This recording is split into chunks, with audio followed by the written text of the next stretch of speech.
I shoot a lot of architectural stuff, and when I do, my practice used to be to shoot a facade or a scene without pedestrians in the scene. I mean, after all, the subject is the architecture, right? Well, on one occasion, I was shooting near the plaza in Kansas City, where there's a lot of great architecture, and I had driven past this area a couple times, and I just noted that an early morning light would get some interesting side lighting on the face of the architecture. So I was shooting this scene, and during the shooting of it, this little old lady comes walking by, and it's kind of like my normal thinking is, okay, I'll wait till they're out of the scene and I'll take my shot. And then it just hit me. It's like, well, she's walking through there. I'll just shoot it just for variety. I'm almost certainly not going to use it, but I'll try it. And here's what that shot looked like. Well, the second I reviewed the shots and I saw this, it just struck me what a difference a person in the scene makes. I mean, if you look at it without it, there's a certain, I guess, loneliness or desolate kind of environment to it. But you add a person into this scene, and all of a sudden there's a new level of interest about the image. Who is this woman? Where is she coming from? Where is she going? What's in her shopping bag? All of these things start to add a focal point for the scene. And as I've talked about before, actors in a stage, well, it turns out that a lot of these architectural shots I've been doing, I was merely shooting the stage without actors on it. I was assuming that the stage was the actor.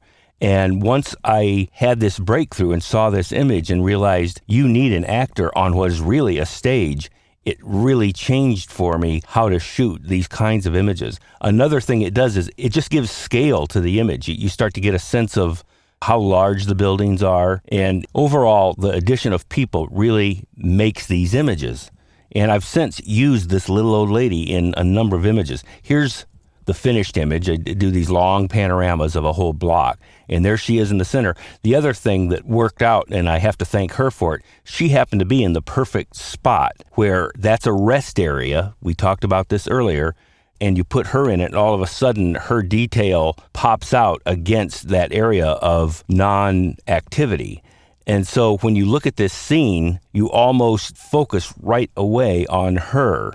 She's centrally located. She's got that bright red scarf. She's against a black background. The white or the very bright bag she's carrying all come together for your eye to want to go to that. Even though there's a lot of other detail in this image, it's just a spot that you tend to go to. So it becomes a focal point for the whole image. Here she is in another image. Now, I got to place her where I wanted to this time, and I tried several different locations, but just like the earlier one with the window, I had a perfect opportunity with this doorway that was shut and had no detail in it to add her to that location. And without her in this scene, it's a nice architectural scene. It's another one of these early morning shots, but it was dead without an actor on the stage. So the addition of that one person made a big difference in how I photograph these kinds of scenes now. The moral of the story is, you don't want to be a slave to the original photograph. You always have to be thinking of, how can I improve this? How can I add to this? How can I add a storytelling element, for example? And that's where the addition of these actors on the stage make a huge difference. Now, another thing I want to mention while we're covering this subject is looking at illustration work is a great place to get a lot of ideas for this. And in the mid-50s, maybe a little earlier and up to the 60s, was an era called the Golden Age of Illustration. It's before photography took over. And in that earlier era, illustrators that were painters did all kinds of illustration work for magazines and books and novels. And their ability to tell a story in a dramatic way is unparalleled. And so I recommend that you spend some time looking at that era of illustration. And some of the names I can give you that are really big to look at is Norman Rockwell for sure. N.C. Wyeth is another one. Howard Pyle, Maxfield Parrish, J.C. Leyendecker, Bernie Fuchs. All these guys were masters at adding extra elements to an image to create a sense of drama. Now, let me just show you one other example of not being a slave to the original. This is the image we played with earlier where I corrected the perspective. And this just happens to be my daughter's sorority house that she lived in when she was going to college. And we wanted to do something with this image. And the idea was, why not take this scene, which I had to shoot in towards the end of summer, and we used it for an auction item, a print. And we wanted to do a autumn scene. So you can see here, I've done a lot of changes to this image. It's still based on the photograph, but I changed it quite a bit in order to add a sense of charm and illustration to it that wasn't in the original image. Now, here's one case of where I didn't add a person in the image, and I could have, but we did really want to focus on the house itself. Then the next year, they said, can you do another one? And so I thought, wouldn't it be interesting to do the same scene, different season?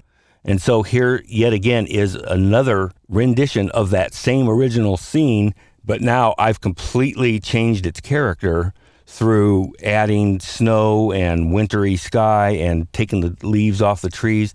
So all of this combines to take an original image and, in many cases, steer it very far off of what its original content was.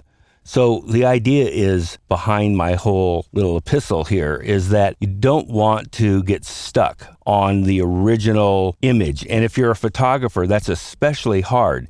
Besides destroying photographic detail, altering a photograph is very hard for photographers to do. Both of these are in direct opposition to the vocabulary of photography. They are, however, key elements in the language of painting.